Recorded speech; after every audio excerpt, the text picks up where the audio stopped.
Buen día, señoras y señores, bienvenidos. Esto es Info Análisis, un programa para la gente inteligente. Hoy es lunes 16 de noviembre del año 2020. Don Milton Enrique tiene un saludo de buen día, don Milton. Muy buenos días, con una deliciosa taza del café Lavazza, un café italiano espectacular. Café Lavazza, un café para gente inteligente y con buen gusto. Da la bienvenida a Infoanálisis. El equipo de Infoanálisis está conformado por Rubén Darío Murgas, Milton Enríquez, Guillermo Antonio Dames. Esta mañana, como es usual, vamos a iniciar con noticias internacionales.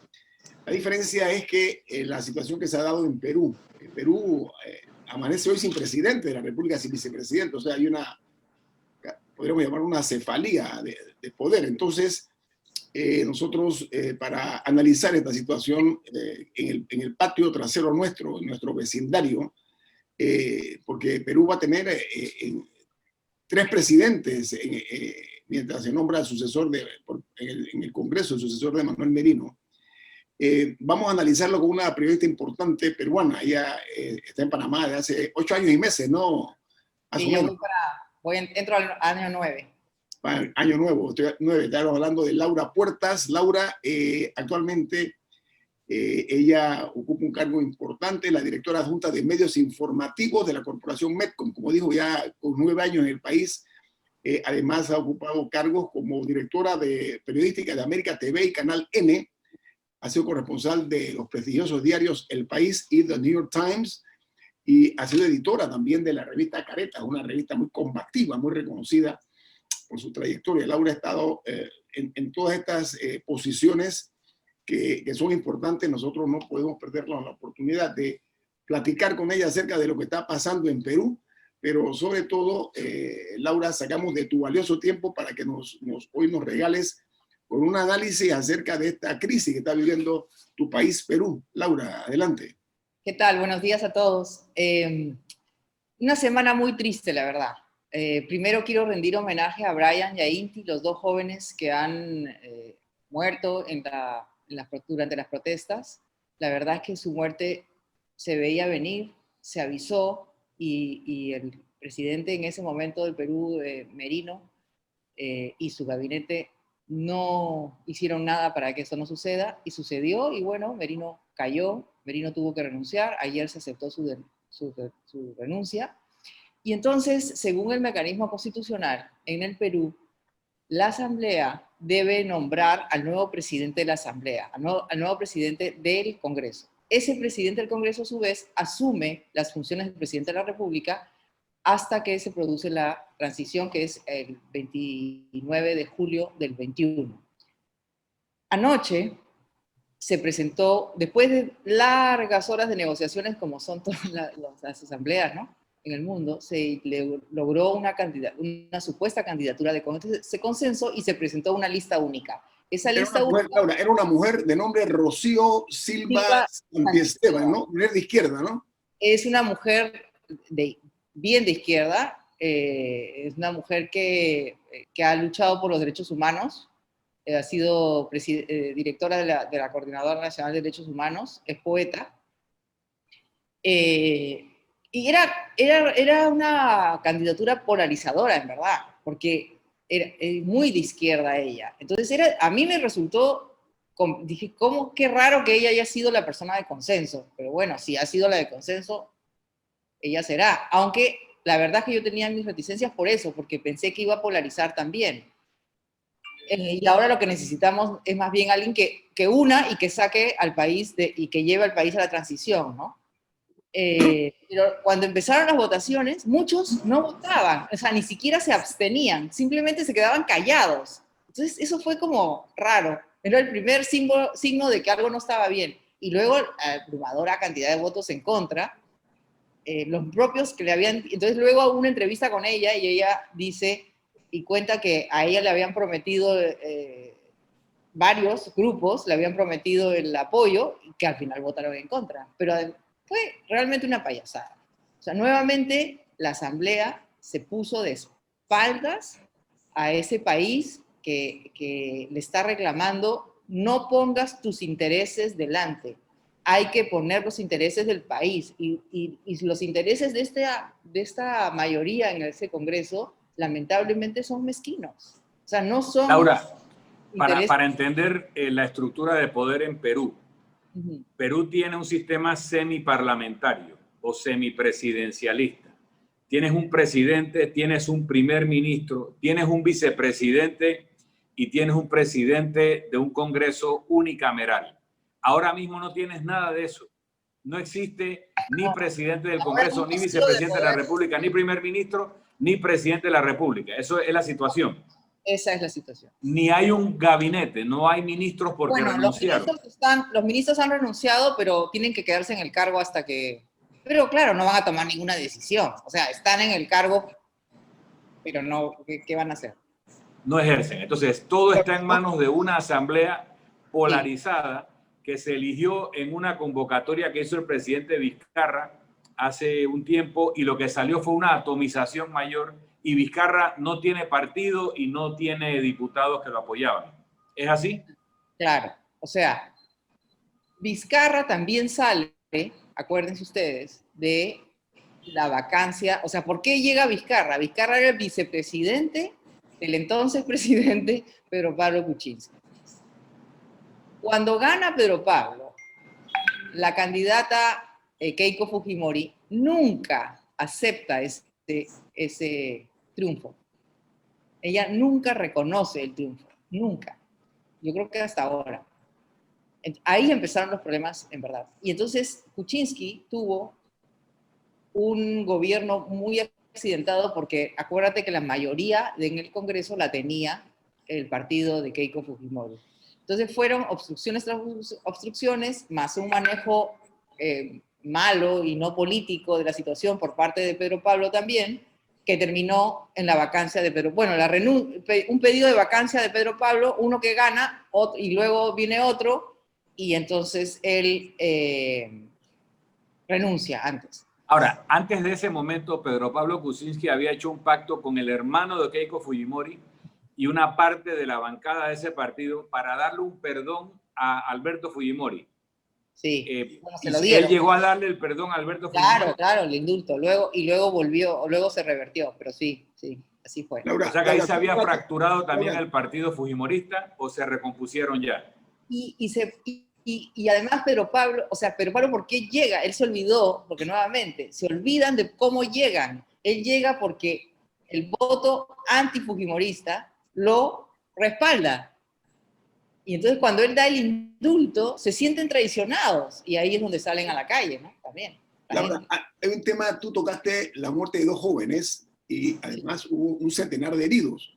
Pero el día de ayer leí una nota que dice que han presentado una denuncia penal contra Merino por homicidio calificado, no únicamente contra Merino, sino Merino contra... y el gabinete también. Alcanza al primer ministro, alcanza al ministro del Interior y alcanza también al jefe de la policía, no, de la región de Lima se le llama, que es un general.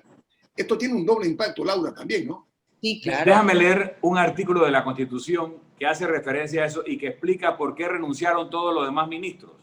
El artículo 128 dice, responsabilidad ministerial. Los ministros son individualmente responsables por sus propios actos y por los actos presidenciales que refrendan. Luego dice, todos los ministros son solidariamente responsables por los actos delictivos o violatorios de la Constitución o de las leyes en que incurre el presidente de la República o que se acuerden en consejo, aunque salven su voto, a no ser que renuncien inmediatamente. Entonces, esas muertes que pudieran ser homicidio, ¿no? Pero renunciaron después. Renunciaron después de los homicidios, pero era para no hacerse responsables penalmente. Ya, ¿no? Ya es muy tarde. Ya eran responsables. El hecho estaba cometido. Claro, ya el hecho estaba cometido. Claro que por eso renunciaron. Mira, a las 2 de la... Era la 1 de la mañana del viernes para el sábado, o del sábado para el domingo, y en una entrevista en RPP, una radio muy importante en Perú, Antero Flores Arauz, el entonces primer ministro, le preguntan, oiga, sus ministros están renunciando. Yo no sé nada, dice, pero digamos que era público porque mandaban las cartas a todos los medios. Sí, pero hemos recibido muchas cartas. Yo no sé nada. O sea, el tipo era como que estuviera en contra de fuera de la realidad. Qué cosa tan increíble. Y todavía decía que había convocado a un gabinete, pero la periodista le dice, ¿qué gabinete si ya no hay nadie? O sea... Laura, este fugaz paso del señor Merino por la presidencia, digo fugaz porque 5 días, pero él queda de número 3 en cuanto a la forma como algunos presidentes le llaman algunos intrusos al poder, ¿no? Yo no voy a referirme en ese término, pero así se les llama. El que tiene el récord en América Latina fue el señor Pedro Carmona, ¿te recuerdas, no? De Venezuela, estuvo 47 horas en el poder. Es el número 1 en ese ranking de los destituidos. De segundo está Rodríguez Sá, que fue el que le reemplazó a De la Rúa. Fue el que reemplazó al presidente De la Rúa, estuvo una semana en el poder. El número 3. El número 2 ahora es Merino. Pero Laura, el impacto de eso ahora mismo, después de lo que dijo Vizcarra, y voy a citar porque tú lo dijiste tangencialmente, lo voy a citar. No sé si estamos hablando de lo mismo. El señor Vizcarra dijo, por escrito, en un comunicado, lo siguiente, lo cito, entre comillas, el Congreso de la República nos ha metido en esta crisis política, luego del golpe de Estado en el cual votaron 105 legisladores. Vizcarra dijo que era la crisis política provocada por el Congreso. Sí, Bueno, lo que pasa es que el tercer factor que hay es que el Tribunal Constitucional tiene que pronunciarse por una petición de hace unos meses, a raíz de la primera vacancia contra Vizcarra, que no pasó, sobre el fondo de la vacancia, porque lo que está en discusión también es este artículo que le permite al Congreso vacar al presidente por inmoralidad, incapacidad moral o algo así es. Sí.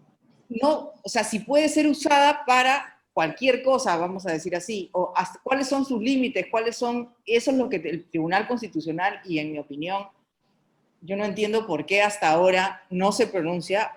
Hoy se va a pronunciar, pero solo para decir si puede adelantar su pronunciamiento, que era el 18. O sea, el país está en una crisis tremenda y ellos están como en otro país. ¿Esto podría producir que Vizcarra regrese al cargo? Claro, esto podría hacer que Vizcarra regrese, si es que ellos dicen que la vacancia a Vizcarra aprobada por 105 votos hace una semana fue inconstitucional.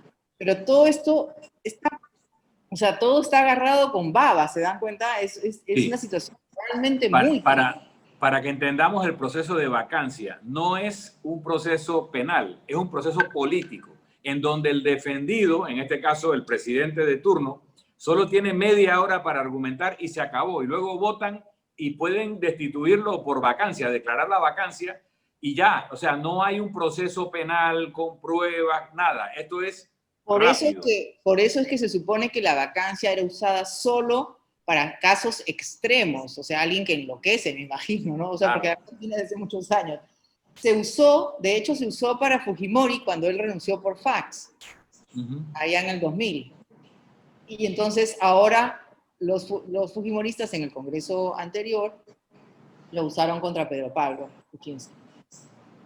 Laura, yo te voy a pedir el favor, yo tengo un corte comercial. Te voy a robar, nos puedes regalar, digamos, 3 minutos más en el siguiente corte comercial y de verdad te suelto porque sé que tienes muchas cosas que hacer. ¿Te parece? Claro que sí. Vamos al corte comercial. Esto es Info Análisis, un programa para la gente inteligente. Bueno, Laura Puertas, Milton hizo una pregunta que creo, a mi juicio, que quedó un poquito inconclusa. Creo que vale la pena. ¿Por qué razón? Porque el problema es que hay un problema. Merino renunció a la presidencia de la República, pero él sigue siendo o mantiene el cargo como presidente del Congreso. No. Se ha pedido una moción de censura por parte del Pleno para que Merino deje también la presidencia del Congreso. ¿Las implicaciones de eso, Laura? No. Él ya no es presidente del Congreso. O sea, ahorita no hay presidente del Congreso tampoco. Que anoche, no, digo que mantiene el cargo, supuestamente dice el Comercio, lo vi en el Comercio anoche. No, es que anoche también se votó por, no sé, no. También, ya no hay presidente del Congreso. Perdió todo, o sea, no hay presidente, bueno, tienes razón, ahí se anunció que no había presidente del Congreso. No. ¿Cuál es el presente y futuro desde tu perspectiva política, Laura, para Perú? Bueno, hay creo 2 posibles escenarios. Hoy a las 2 de la tarde el Congreso ha anunciado que se vuelve a reunir para hacer una nueva votación. Hasta la 1 de la tarde se pueden presentar las listas, ya que no sé si va a haber de consenso. De hecho, el Partido Morado, que es el único partido que votó en contra de la vacancia hace 7 días, la vacancia Vizcarra, ha presentado una lista única donde ha puesto como presidente del Congreso a Francisco Sagasti. Si Francisco Sagasti resulta elegido, él va a ser el presidente de Perú. ¿Quién es Francisco Sagasti para los que no sabemos? Bueno, Francisco Sagasti es un personaje muy interesante, es una persona muy preparada, ha sido funcionario del Banco Mundial, es un intelectual que siempre ha estado preocupado por el futuro. Es una persona que no ha estado en política, es la primera vez que está en política, y él además integra la plancha. Acuérdense que, para más complicación aún, si cabe, en abril hay elecciones en Perú, y entonces él es el candidato a vicepresidente de este Partido Morado. Entonces yo me imagino que él no sé si los demás congresistas van a votar por él, porque lo que tienen miedo es que el Partido Morado, digamos, se catapulte hacia la presidencia, capitalizando, como han sido los que votaron en contra de la vacancia, o sea, capitalizando toda esta fuerza que hay en el Perú en contra de todos aquellos que han estado socavando ahora la democracia, ¿no? ¿Y este Partido Morado, de qué ideología es? Bueno, ¿De dónde salió? es un partido nuevo también. La verdad es que la crisis de los partidos políticos es tremenda en Perú. Y es un partido que, digamos, un partido que enarbola la democracia, la economía de mercado. Sí. Es como una chicha morada que le gusta a todo el mundo. Ahora, la conclusión, Milton, la conclusión, ¿no será que en los parlamentos se está dañando la democracia de América? Yo creo que el problema es que los partidos, por lo menos voy a hablar del caso peruano. En el caso peruano, los partidos, las listas parlamentarias las subastan al mejor postor.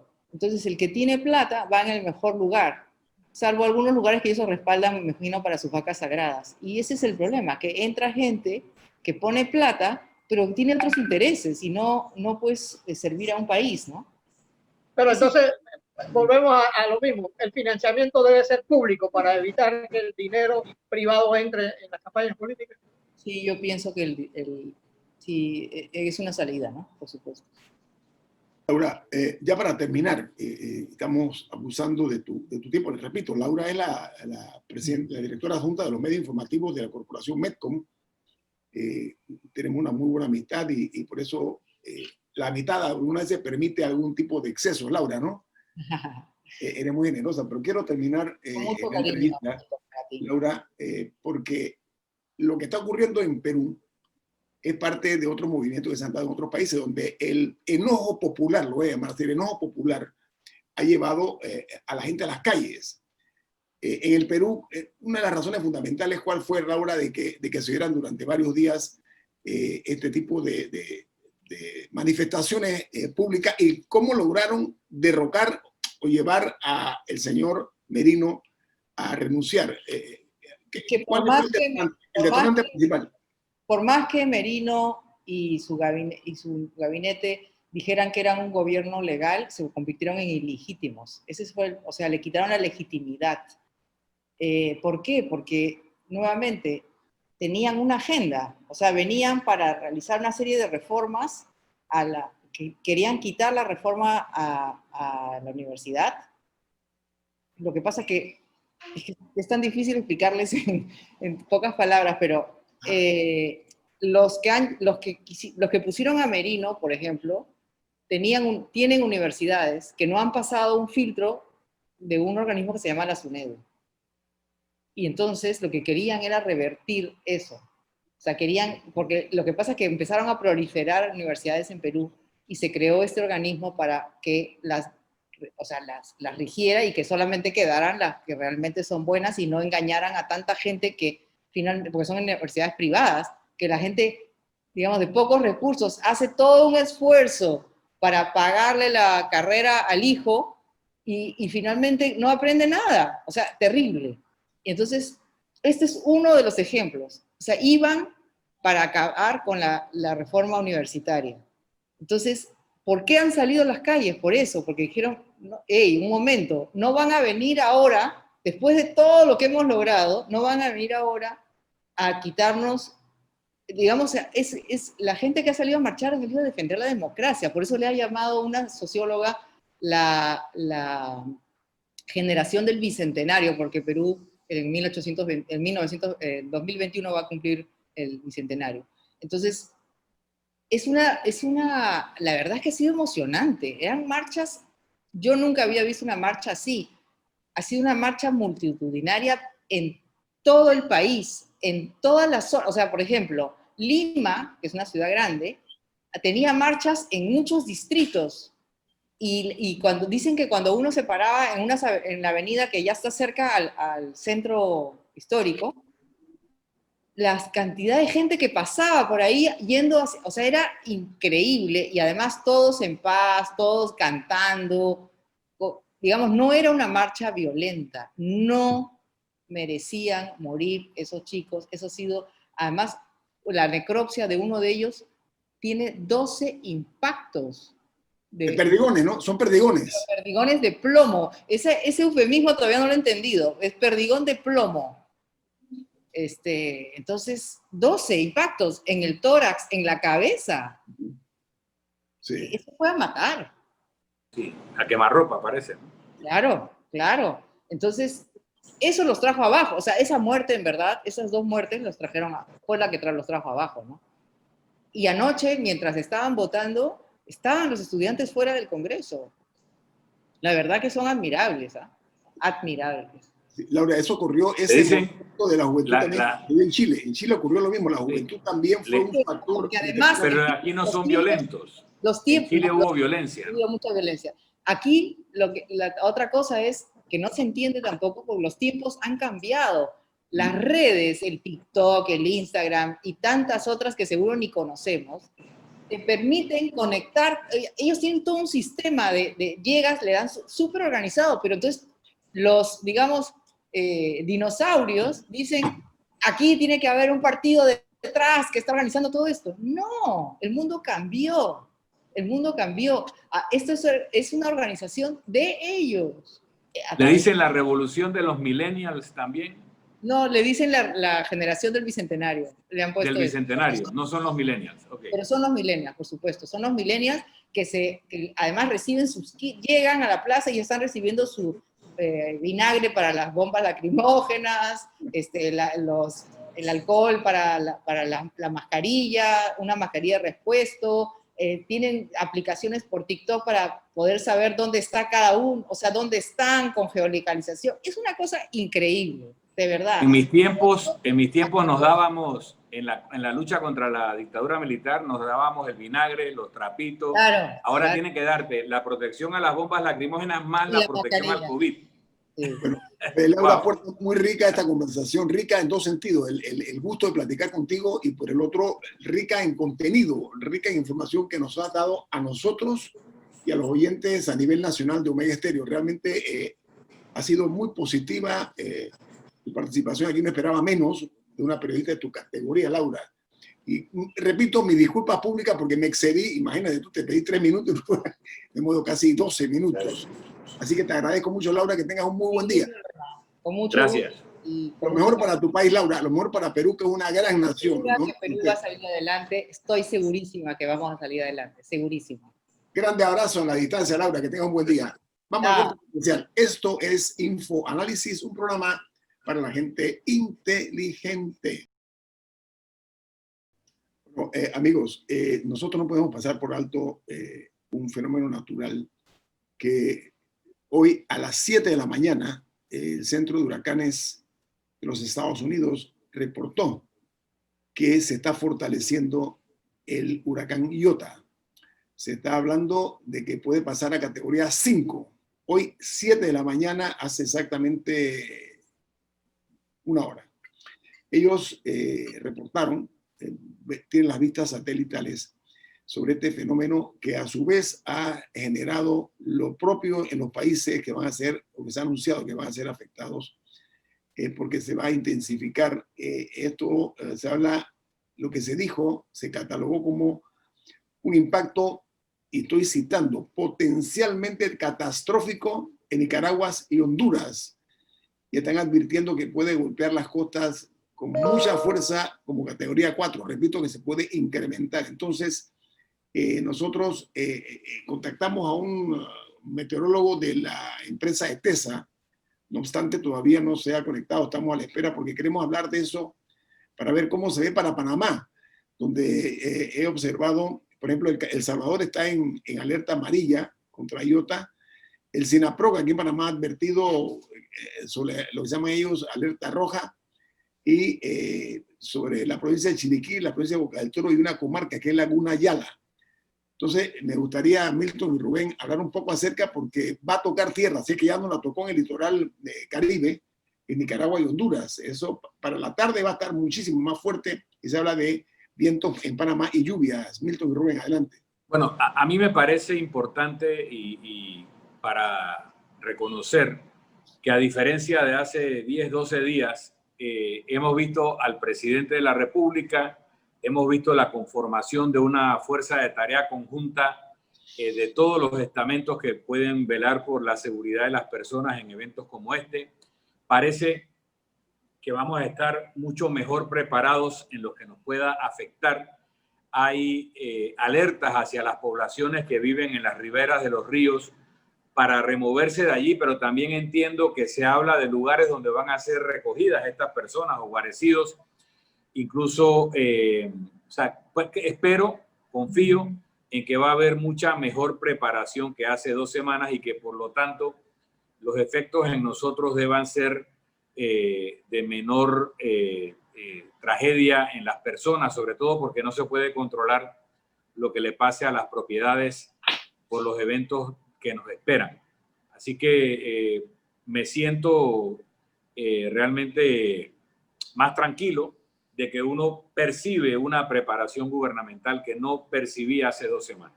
Pero sabes que bueno, la naturaleza... Rubén, perdón, disculpe, don Rubén, diga.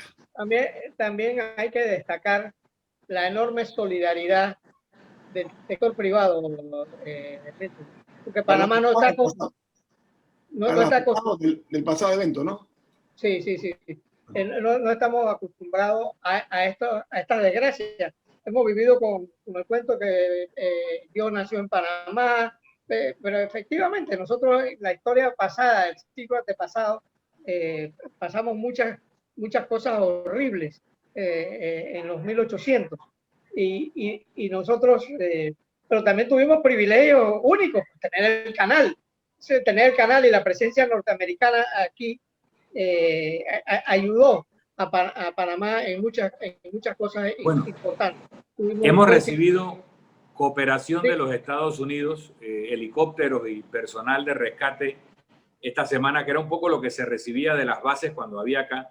También hay que recordar que en Panamá, en el gobierno anterior, se estableció un centro de acopio de materiales para eventos como estos. La base está en Panamá. De hecho, la Organización Panamericana de la Salud ha mandado desde Panamá kits de pruebas para el tema COVID post-evento climático en diversos países de la región. O sea, en Panamá se ha empezado a crear una infraestructura de apoyo. ¿Por qué Panamá? Primero, porque es equidistante. Segundo, porque la forma en que ejerce el Istmo de Panamá no forma parte de las grandes placas tectónicas que producen estos enormes terremotos, y normalmente no tenemos eventos tan graves, y la posición del Istmo hace que los huracanes nos pasen por encima. Lo que nos toca son colas de huracán, pero a Panamá no llega el ojo del huracán, y eso hace a Panamá un país más seguro. Sin embargo, con eso de más seguro, no es totalmente inmune, y tenemos que tener sistemas de resiliencia. A ver, a mí lo que me inquieta es, hoy felizmente tenemos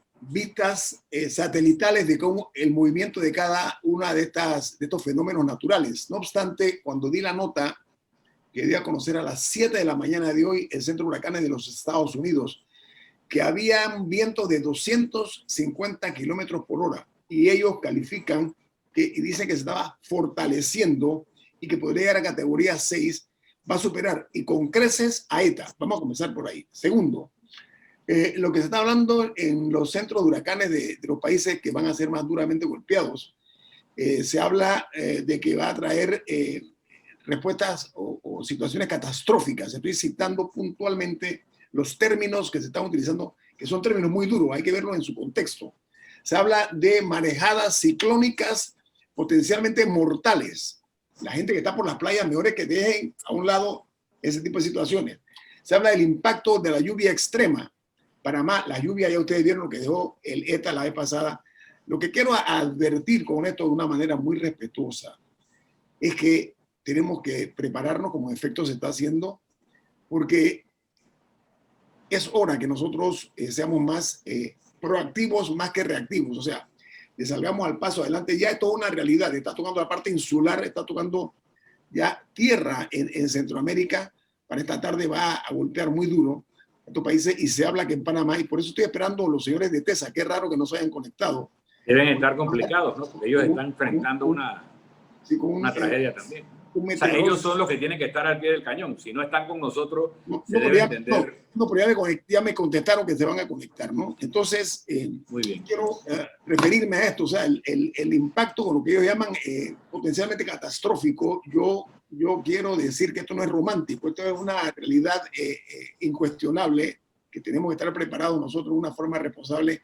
En El Salvador, Milton y Rubén, por ejemplo, en Honduras, en Nicaragua, han comenzado a la gente que están en todos estos poblados, en áreas críticas, que están cerca de ríos, cerca de la mar, y han comenzado en una forma muy eficiente desde el sábado, comenzaron a llevarlos a sitios más seguros. Panamá, espero que sea lo mismo. Iba a decir algo, Milton, disculpe. No, a mí me gustaría, por ejemplo, que la persona de TESA que entre nos explique un poco el tema de la acumulación de agua en los cerros. Sí. Yo no estoy seguro que nuestros cerros se hayan secado de la lluvia anterior, y en lo que produce los deslaves es cuando el cerro absorbe tanta agua que se afloja la capa superficial y luego corre hacia abajo de la ladera y sepulta a los que están en el camino de ese deslave. Entonces, si no se han terminado de secar por evaporación, lo que sea, o porque absorbe el agua al mismo cerro, nuestro cerro es muy peligroso estar en las laderas, no solo en Chiriquí. No sabemos el movimiento de estas lluvias que puede pasar en San Miguelito, que ha tenido problemas de esa naturaleza en lluvias fuertes en el pasado. Y, por supuesto, otras tierras altas. Cuando vienen estos eventos, uno piensa que si está alto está más protegido de los efectos del mar, pero si está muy alto puede estar vulnerable a otro tipo de fenómenos. Entonces es importante la prudencia, es importante estar alerta. El caso del señor Pérez, que oyó un estruendo en su casa y sacó a la familia, y eso salvó la vida de toda la familia, porque minutos después la casa fue destruida por el agua. Entonces, Gustavo Pérez le pasó eso. Ese tipo de alertas que no todo el mundo capta a tiempo pueden provocar entonces no estar pendiente tragedias que uno quisiera evitar. Y sobre todo las personas que están en zonas que ya se han advertido que son peligrosas debieran estar siendo evacuadas, es lo que anunció el gobierno que estaban haciendo, y llevadas a lugares seguros, porque no basta con sacarlos del lugar peligroso y después decirle ve a ver qué haces, ¿no? Hay que tener estructuras en lugares seguros, y parte de lo que era la función del Hub Humanitario de Panamá era crear ese tipo de infraestructuras o ese tipo de programas de resiliencia para eventos como este. Espero que nos den más información las autoridades que estamos esperando. Don Rubén. Bueno, yo tengo oportunidades, porque este es un caso inédito de lo que está pasando en el mundo. Y es una cosa impresionante, porque no está pasando por regiones. Lo que ha pasado en Estados Unidos, en toda América, también es llamativo. de que nosotros debemos estar preparados para las emergencias. Nadie está preparado, pero por eso surgieron instituciones tan nobles, Milton, y tú que fuiste ministro de gobierno lo sabes. La ley del cuerpo de bomberos permite la presencia de voluntarios que tienen ciertos privilegios. El grueso de los bomberos son voluntarios y lo que se les da es un seguro de vida y de hospitalización o de vida, y se les dan los uniformes y las herramientas de trabajo, pero ellos arriesgan su vida por amor a la humanidad, por amor a sus vecinos, por amor a su familia. Los bomberos, también SINAPROC, el grueso de los que integran SINAPROC son voluntarios, y eso hay que reconocerlo, aplaudirlo y apoyarlo. Y nosotros nos acostumbramos a ver los bomberos, porque este país no tenía grandes emergencias, pero solo los veíamos y eran muy aplaudidos en los desfiles patrios, porque era una institución muy noble y la gente sabía que no ganaba salario.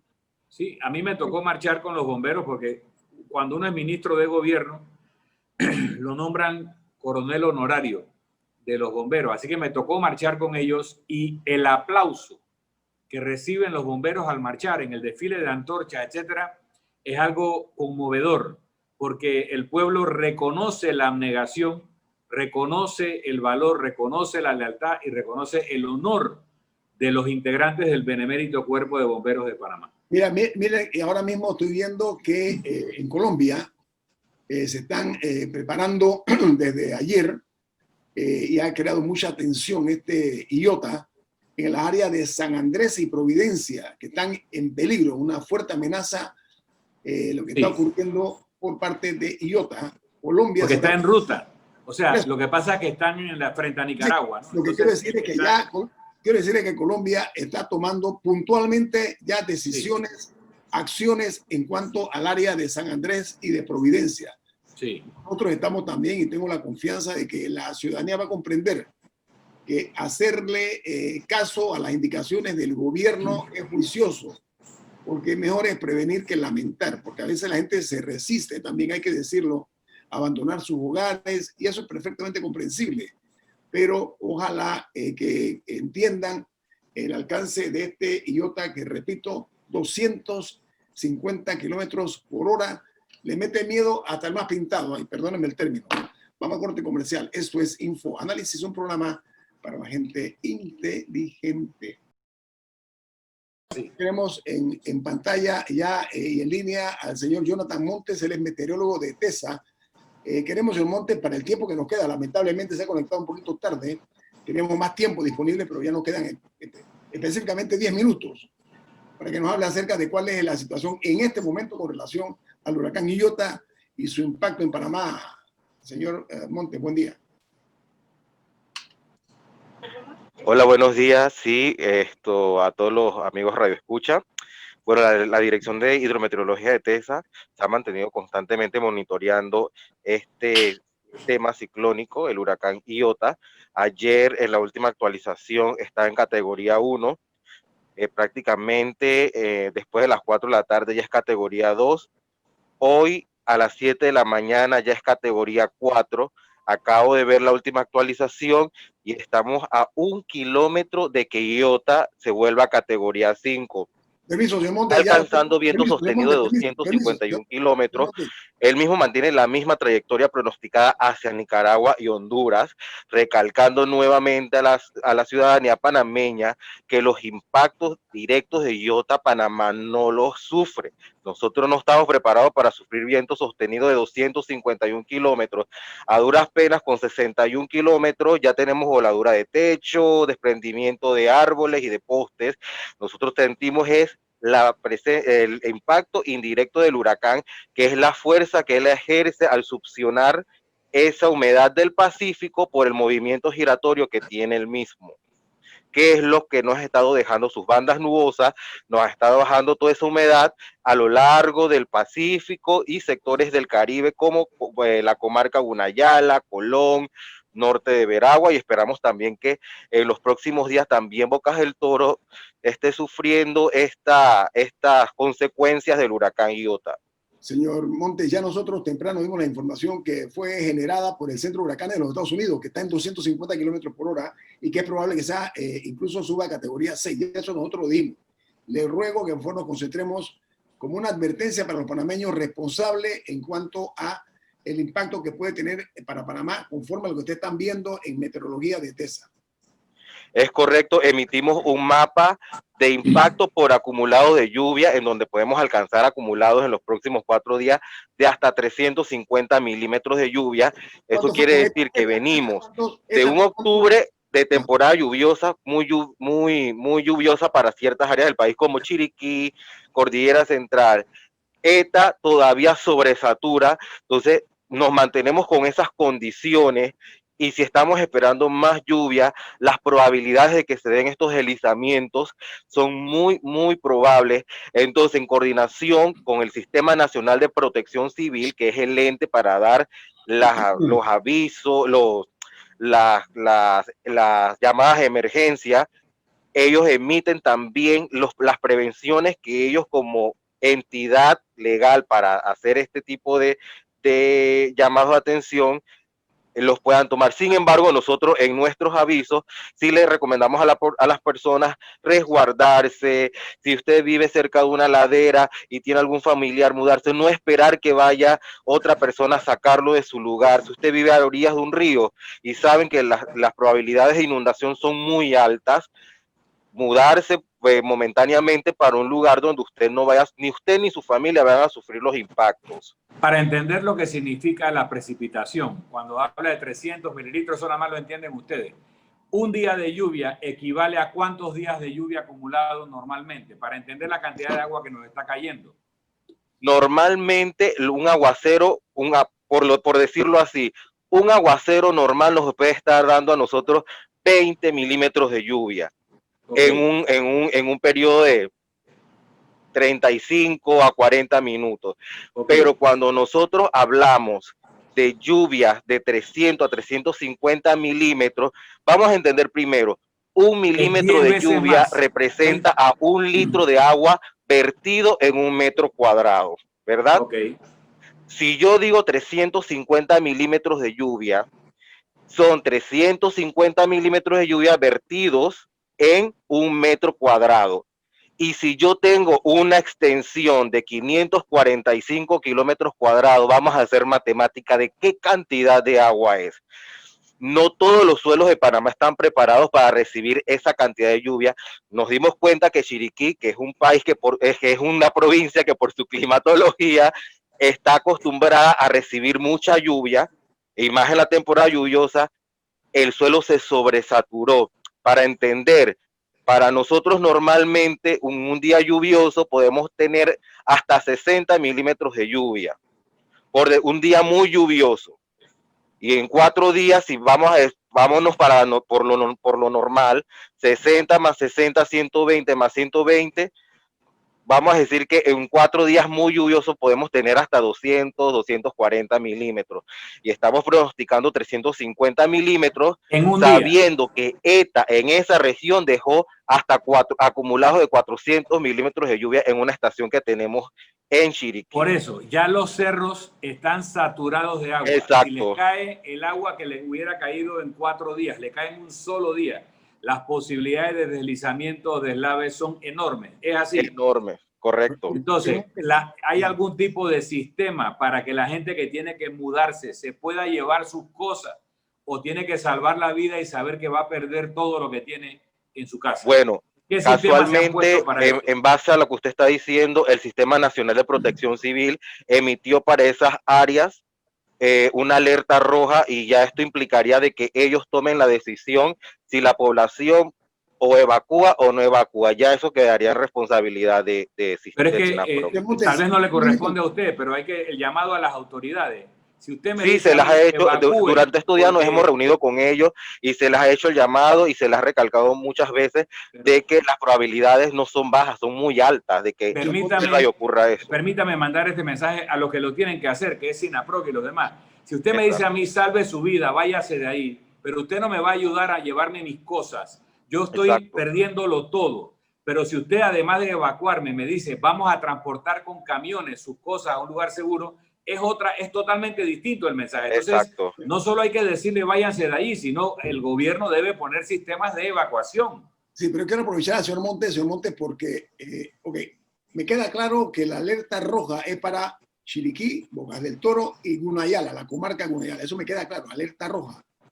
Pero estoy viendo que para el resto del país es alerta amarilla. ¿En qué consiste la alerta amarilla, señor Montes, por favor? La alerta amarilla está basada en como una advertencia de que esos lugares todavía son propensos a que se puedan dar inundaciones, pero no en un impacto máximo como los lugares donde tienen alerta roja.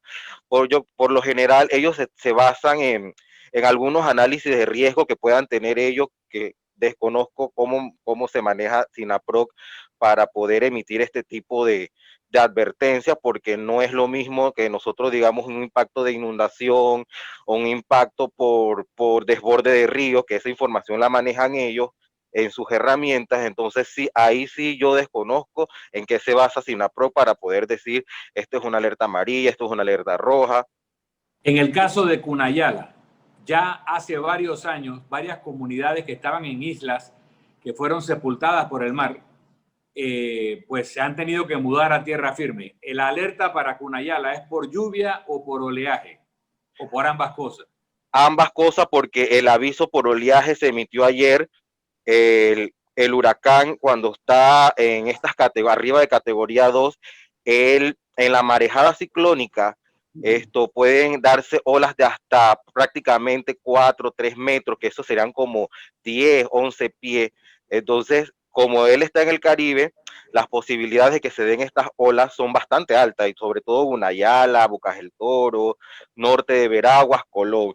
Entonces, el aviso por parte de hidrometeorología, en base a ese aviso, entonces SINAPROC toma las medidas de prevención y de rescate y de evacuación, pero ya hay un aviso vigente desde el día de ayer por oleaje en esa región del país, que es la vertiente. Muchas gracias. Muchas gracias por se habla de marejadas ciclónicas, es uno de los conceptos que se dicen que son potencialmente mortales, es lo que ha calificado el Centro de Huracanes de los Estados Unidos. Y los catastrófico. Catastrófico. Entonces, para terminar, nos queda un minuto, señor Montes, un mensaje para nuestra ciudadanía en base a lo que ustedes están viendo en el sistema satélite, ¿no? Con relación a Iona. Bueno, correcto, la hacemos a través de ustedes en un llamado de atención a la misma ciudadanía, de que se mantenga informado. Nosotros diariamente, las 24 horas del día, los 7 días a la semana, los 365 días al año, emitimos avisos y estamos pendientes de estas situaciones adversas al país referentes a las condiciones meteorológicas.